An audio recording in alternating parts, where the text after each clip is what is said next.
Hello guys, welcome back to my channel. आज का video हम लोग एंजल फिश के ऊपर बना रहे हैं। ये मेरा एक्वेरियम आप लोग देख सकते हैं। ये सामने से 5 फीट और 3.5 बाय 3.5 का एक ट्रायंगुलर एक्वेरियम है जिसमें अभी 26 एंजल फिश हैं। मेरे को इन्हीं लायक करीबन 2 महीने से थोड़ा सा ज़्यादा हो चुका है, पर मैं इनके ऊपर कुछ प्रॉब्लम्स के कारण वीडियो नहीं बना पा रहा था। पर अब वो सारे प्रॉब्लम ठीक हो चुके हैं तो मैं इनके ऊपर वीडियो बना रहा हूँ। चलिए तो फिर वीडियो की तरफ बढ़ते हैं। इन्फॉर्मेशन बहुत सारी है, आप ज़रूर इस वीडियो से कुछ ना कुछ नया सीख के जाएंगे, तो एंड तक बनिए रहिएगा for complete information. Let's get started. पहले अपन लोग बात कर लेते हैं एंजल फिश के ओरिजिन के बारे में। किसी भी फ़िश को पालने से पहले उसका ओरिजिन जानना बहुत ज़रूरी होता है, क्योंकि आप उसका नेचुरल एनवायरनमेंट अपने टैंक में रेप्लिकेट करने की कोशिश करेंगे तो वो फ़िश जो रहेगी आपकी ज़्यादा हेल्दी रहेगी। बेसिकली जो एंजल फ़िश और उसके आसपास की जो वैरायटीज़ है जैसे एंजल, डिस्कस, ये सब जो है अमेज़न बेसिन से बिलोंग करती हैं। ट्रॉपिकल साउथ अमेरिका में वहाँ पे काफ़ी सारी नदियाँ हैं, तो उन्हीं नदियों में ये रहती हैं। ये बेसिकली चिकलेट फैमिली से बिलोंग करती है। जनरली 8 to 12 ईयर्स तक जीती है, पर अगर अच्छे से केयर की जाए तो 15 ईयर्स के आसपास तक जी सकती है। नेचुरली ब्राउनिश कलर होती है विद ब्लैक स्ट्राइप, जो कि आपकी टैक्सीडो होती है, नॉर्मली वैसी रहती है, वाइल्ड कलर। तो आप दूसरे पॉइंट की तरफ चलते हैं। अब ये फ़िश कैसे वाटर पसंद करती है उसके बारे में बात कर लेते हैं। तो ये पॉइंट वाटर क्वालिटी, ये जो फ़िश है पीएच मेनली 6 to 7 के बीच में इसको पसंद है। अमेज़न में जनरली अमेज़न वाटर यही पीएच का रहता है। एमोनिया और क्लोरीन पानी बिल्कुल नहीं होना चाहिए। प्लांटेड टैंक है तो बहुत अच्छा है, क्योंकि ये ग्रुप्स में रहते हैं प्लांट के बीच में, जो अमेज़न के रिवर के साइड में रहते हैं। वहाँ पे टेम्परेचर 26 से 28 के बीच में स्ट्रिक्टली यही होना चाहिए, इससे ना ज़्यादा ना कम। पर अगर आप डिस्कस जैसी फिशेस के साथ रख रहे हो जो कि गर्म पानी में रहते थोड़ा, तो 30 तक ले जा सकते हो। ये वाटर क्वालिटी को लेकर ज़्यादा पिकी नहीं होते हैं, तो इसको आप थोड़े ठंडे में भी रख सकते हो, depending on tank mates like goldfish, और आपकी कोई के साथ थोड़े ठंडे पानी में 24 तक रख सकते हो। ये बहुत अच्छी फ़िश होती है, ज़्यादा इनके नखरे नहीं होते वाटर को लेकर। बस क्लोरीन नहीं होना चाहिए और एमोनिया नहीं होना चाहिए वाटर में, बाकी ये सब झेल लेंगी। अब वाटर के बाद next point obviously tank size ही आएगा। इनको ज़्यादा टैंक साइज़ छोटा मत रखिएगा। ब्रीडिंग के लिए 1.5 बाय 1.5 बाय 1.5 ठीक रहता है, पर अगर आपको इसको घर में रखना है एक ग्रुप में 6 to 8 के, तो 3 feet into 1.5 feet into 1.5 feet का 40 गैलन एक्वेरियम होना ही चाहिए मिनिमम। ये रिक्वायरमेंट है ये फ़िश की, और ये मतलब 16 to 17 साइज़ में रख सकते हो आप। ये फ़िश थोड़ी बड़ी होती है, 6 इंच तक बड़ी होती है, इसलिए इनको ये साइज़ एकदम मस्ट है। एंजल फिश मतलब मेरे पास जो रखी है वो आपको साइज़ बताया 3.5 बाय 3.5 ट्रायंगुलर एक्वेरियम है। इसमें अभी 26 है और थोड़ी और डालेंगे अपन, ज़्यादा नहीं रखेंगे इसमें, नहीं तो बहुत ज़्यादा क्राउडेड हो जाएगा। अब अपन ने बात कर लिया टैंक साइज़ क्या है, तो अब टैंक मेट्स के बारे में बात कर लेते हैं। ये जनरली छोटी फिशेस को खाती हैं नेचुरली, तो इनको छोटी फिशेस के साथ नहीं रखना चाहिए। ये बड़ी टेट्रा, गोल्ड फिश, कोई fish, discus fish, dollar, barbs, rainbow, snails, pleco, corydoras, इन सब के साथ रहेंगी। अगर आप श्रिम्प रख रहे हो तो बड़े साइज़ का रखिएगा, नहीं तो ये वो खा जाएगी। लाइक एमोनो श्रिम्प हो गया, इससे साइज़ के आसपास का रखिएगा। तो ये बहुत वाइड रेंज के साथ रह सकती हैं। अगर ज़्यादा एग्रेसिव मॉन्स्टर फिश है तो उसके साथ नहीं रहेगी, या फिर बहुत छोटी फिश है जैसे नियॉन टेट्रा हो गया या गप्पीज़ हो गया, तो उनको मार के खा जाएंगे। अगर उनके साथ रखना है तो छोटे साइज़ का एंजल रखना पड़ेगा आपको। एंजल कितनी वैरायटीज़ के साथ रहती हैं इसकी तो हमने बात कर ली, पर एंजल की खुद कितनी वैरायटी होती है इसकी बात कर लेते हैं।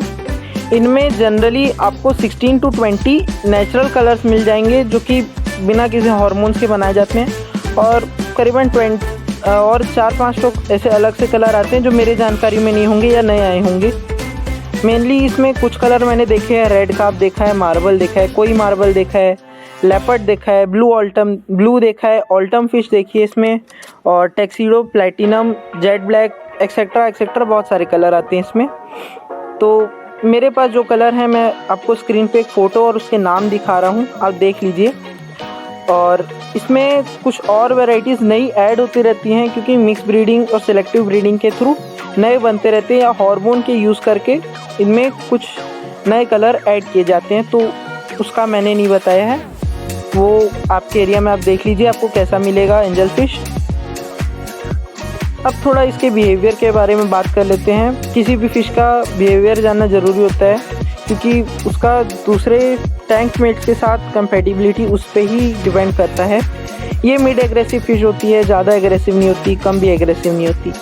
Not compatible with monster fishes, ठीक है। और स्मॉल साइज़ की फ़िशेस जैसे गप्पीज़ और नियोन, मैंने आपको पहले भी बताया उनको खा जाएंगी। हाँ, अगर नियोन अपने फुल साइज़ में है तो शायद रह जाएँ, पर उसके लिए आपको छोटे से उसको एंजल को उसके साथ रखना पड़ेगा। अब कार्डिनल टेटर और रेमिनोस टेट्रा अपने फुल साइज़ में 1.5 इंच तक के हो जाते हैं तो रह जाएंगे, उससे छोटी फ़िश को ये खा जाएगी। हाँ, और ये अपने एक दूसरे के बीच में भी फाइट करते रहते हैं, क्योंकि इनके जो टैंक रहता है उसमें रैंक सिस्टम रहता है, मतलब हायरार्की रहता है। उसमें ऊपर आने के लिए एक दूसरे से थोड़ा फाइट करती हैं, तो वो चलता रहता है। इसमें वो ज़्यादा कुछ प्रॉब्लम नहीं है। उसमें फ़िश की डेथ जनरली नहीं होती है, पर मैं श्योर नहीं हूँ, आपको ध्यान रखना पड़ेगा उसका भी। अब इनकी हायरार्की के बारे में बात कर लेते हैं। जैसे हमको बताया कि वो लोग फाइट करते रहते हैं और अपनी हायरार्की मेंटेन करते हैं। आप देख सकते हैं मेरे टैंक में कुछ बड़ी फिशेस हैं जो कि बहुत इधर उधर घूम रही है और दूसरे फिशेस को मार रही हैं, और वो फिशेस उनको कुछ नहीं बोल पा रही हैं। वो इस टैंक के लीडर हैं और उनके नीचे सारी फिशेस आती हैं, और इनमें लड़ाई होती रहती है first leader position, second leader position, third leader position के लिए। और कुछ फिशेस जो नीचे रह जाती हैं वो उनको ज़्यादा कुछ प्रॉब्लम नहीं रहता, थोड़े वो दूसरे फिशेस से दब के रहते हैं, और जो सिंकिंग पैलेट जो नीचे तक पहुंचता है उसी को खा पाते हैं, तो उसका आपको ध्यान रखना है। जनरली इनमें ब्लडी फाइट्स नहीं होती है, पर मैं श्योर नहीं हूँ कि ये एक दूसरे को जान से नहीं मारेगी, तो उसका थोड़ा ध्यान रखना। अगर ज़्यादा फाइट कर रहे हैं तो जो फाइट कर रहा है उसको अलग निकाल देना। हाँ, और पेयरिंग के टाइम पे भी ये फाइट करते तो बात अलग है, उसकी आगे बात करते हैं। मेरे टैंक में मैं आपको सर्कल कर दिया हूँ कि कौन कौन से फिशेस मेरी टैंक के लीडर हैं, तो आपको देख सकते हैं। अब बात कर लेते हैं इनको कैसा खाना पसंद है। आप इनको तो लाइव फीड जनरली ये छोटी फिशेस करती हैं और छोटे वर्म्स को और श्रिम्प्स को खाती हैं नेचुरल में, पर ये इनको कैप्टिविटी में देना बड़ा मुश्किल हो जाता है। तो आप इनको पैलेट्स, कोई भी जो मिड सिंकिंग पैलेट्स है वो दे सकते हैं। मैं अभी टेट्राबाइट दे रहा हूँ। आप ऐसे ही काफ़ी सारे फूड्स आते हैं काफ़ी सारे कंपनी के, वो दे सकते हैं।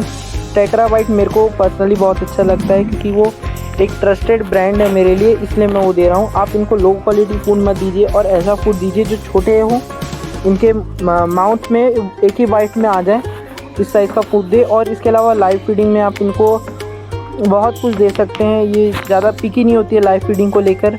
लाइक इनको आप श्रिम्प्स खिला सकते हैं, छोटी साइज़ की फिशेस खिला सकते हैं, रेड वर्म्स खिला सकते हैं, ट्यूबीफ्लेक्स वर्म खिला सकते हैं, और ड्राइड ट्यूबीफ्लेक्स वर्म और रेड वर्म्स भी खिला सकते हैं। और इसके अलावा आप नॉनवेज भी खिला सकते हैं अगर आप खाते हैं तो, जैसे चिकन हो गया, छोटी श्रिम्प्स के पीसेस हो गए छोटे छोटे, आपकी जो खाने वाली फ़िश होती है उसके छोटे छोटे पीस हो गए, या गोट लीवर हो गया।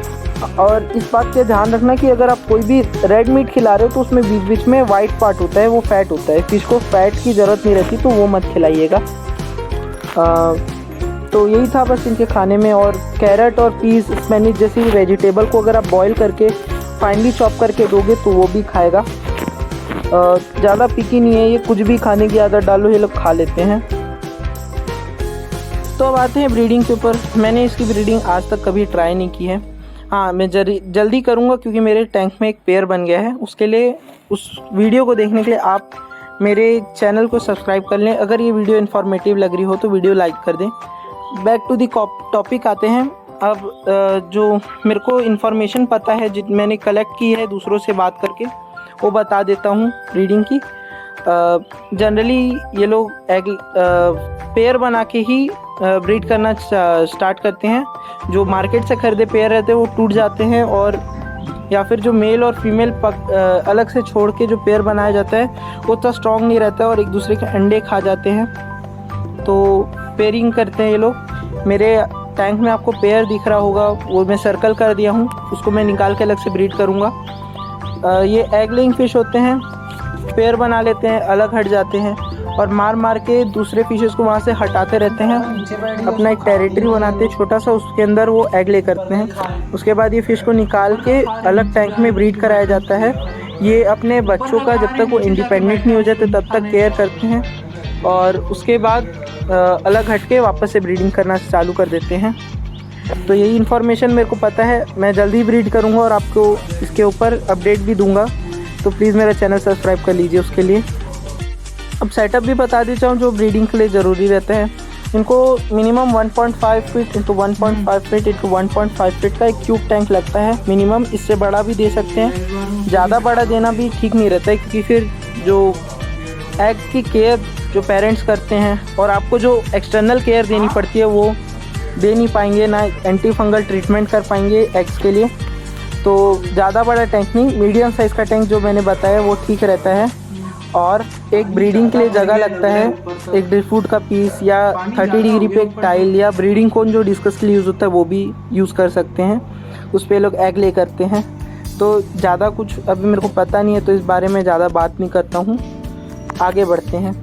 बात कर लें डिसीज़ के बारे में। ये फिश बहुत हार्डी रहती है, इनको ज़्यादा कोई डिसीज़ नहीं होता है। हाँ पर fin rot, gill burn, fungal, dysentery, stress ये सब जो चीज़ें रहती है तो नॉर्मल रहती हैं। ये अपनी गलती से होती है, फ़िश की गलती से नहीं होती। कुछ जेनेटिकल प्रॉब्लम्स रहती हैं जो फ़िश को जब पैदा होती है तब उसकी ढंग से केयर ना करने की वजह से होती है। जैसे एक मेरी वेल टेल कोई एंजल का नीचे का एक पेयर में से एक पेल्विक फिन गायब है और उसका जो राइट साइड का गिल है उसके ऊपर जो बोन रहती है जो गिल को कवर करके रखती है उसको ओपर्क्युलम बोलते हैं, वो गायब है।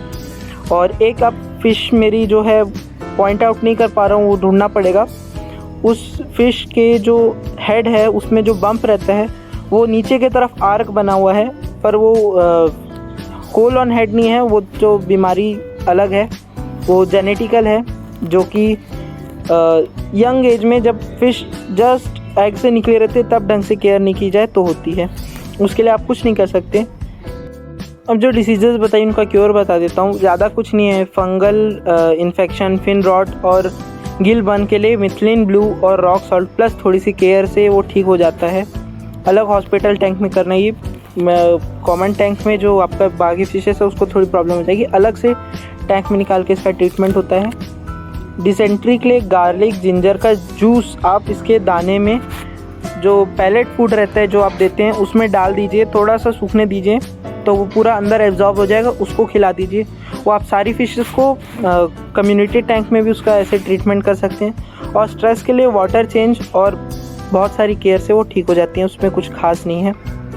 तो यही थी ट्रीटमेंट बस। कुछ ग्रोथ के लिए एक्स्ट्रा टिप जो मैंने अपने एक्सपीरियंस से सीखी है वो बता देता हूँ। Slow flowing water angel fish को बहुत पसंद रहता है और इसमें ना ही ये आसानी से स्ट्रेस होती हैं, ना ही ये कुछ भी इसकी ग्रोथ में प्रॉब्लम आती है, ना ही इनके हेल्थ में प्रॉब्लम आती। और दूसरा जो है पॉइंट है वो 2 से 3 बार वीक में वाटर चेंज करना बहुत ज़रूरी है इनकी ग्रोथ के लिए। फ़िश को थोड़ी हाइडिंग स्पेस मिलेगी तो बहुत अच्छी बात है। ये मेरे टैंक में ज़्यादा कुछ हाइडिंग स्पेस नहीं है, इस पर मत जाना, आप लोग अपना टैंक अलग से बनाना। एक ही हाइडिंग स्पेस है, फ़िल्टर के पीछे लोग जाके छुप जाते हैं जो बीच में बॉक्स दिख रहा है। उसके ऊपर भी जल्दी DIY के बारे में बता दूंगा किसी और वीडियो में। और हाई क्वालिटी फूड फीड करना ज़रूरी रहता है, वो तो हर फिश को ज़रूरी रहता है। और live food at least a week, या जो नॉनवेज मैंने आपको बताया वो एक बार वीक में देंगे तो फ़िश की हेल्थ बहुत अच्छी रहेगी। और एक स्पेशल पॉइंट जो कोई नहीं बताएगा, ये मैंने अपने एक्सपीरियंस से नोटिस किया है कुछ फिशेस में। जैसे अगर आप काफ़ी सारी छोटी फिशेस ले आएंगे 3-3 इंच की और एक बड़ी फ़िश उसके अंदर डाल देंगे 6 इंच की, तो जो हायरार्की का इनका जो फैक्टर रहता है जो इनके ग्रोथ में भी हेल्प करेगा वो कि जो छोटी फिशेस रहेंगी वो बहुत स्पीड से ग्रो करेंगी और 6 इंच फिश के साइज़ में जल्दी मैचअप हो जाएंगी। ये एक पॉइंट मैंने खुद नोटिस किया एंजल फिश को पाल के, तो ये पॉइंट थोड़ा सा धांसू था, मेरे अलावा किसी को पता नहीं होगा शायद, ना ही किसी ने बताया होगा यूट्यूब में। तो तो ये जो छोटा सा पॉइंट है इसकी ग्रोथ को प्रमोट करता है। तो बस यही थे एक्स्ट्रा टिप्स। तो यही था बातें जितनी मैं आपको बता सकता था जो मैंने अपने एक्सपीरियंस से सीखी है। तो मैं कुछ अपडेट्स दे देता हूँ। मैं अभी फ़िश के ऊपर जनरली ज़्यादा वीडियो नहीं बना पा रहा था क्योंकि मेरे पास ज़्यादा कंटेंट नहीं था और कुछ प्रॉब्लम्स चल रही थी टैंक में, मैंने आपको स्टार्टिंग में बताया। तो मेरे जो ब्रीडिंग सेटअप एंजल फ़िश का है उसके ऊपर जल्दी वीडियो आएगा, बनाने वाला हूँ मैं। और सैडली मेरे दोनों बेटा फ़िश जो मेरी थी, जिनको मैं बहुत प्यार करता था, उनकी डेथ हो गई है, मेरे वजह से हुई है। इसके रीज़न के ऊपर भी मैं जल्दी वीडियो बनाऊँगा।